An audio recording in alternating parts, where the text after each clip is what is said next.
this is Admiral Farragut Academy, and we are a K-12 boarding school. I am a STEM teacher for K-7. So today we're going to be working with some of our sixth graders on a project where they're going to be inventing or innovating something out of nothing but cardboard and gum tape to see what they come up with.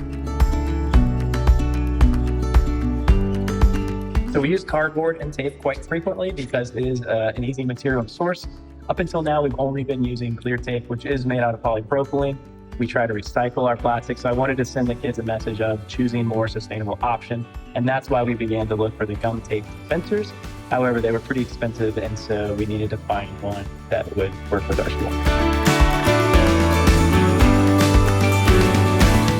We have a big sustainability program at Admiral Farragut Academy.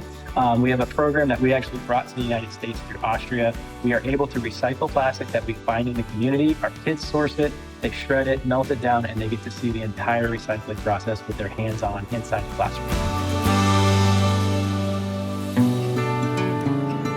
Always looking for things to build the capacity for tool use. More and more, we're trying to get our kids hands-on with any kinds of projects. So allowing our students to use any type of tool is very important, from a tape dispenser all the way up to a lapidary saw or a band saw. There's a lot of different tool types, and this is definitely one that the students usually have never been exposed to.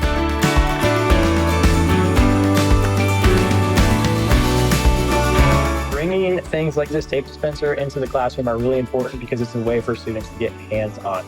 Without hands-on and without engagement, learning is not as powerful. So the fact that we can actually go out, get some plastic, engage with it, and then bring it back in the classroom and recycle it, and have a tool like this to use means that the kids are going to be more engaged and learning is going to be higher.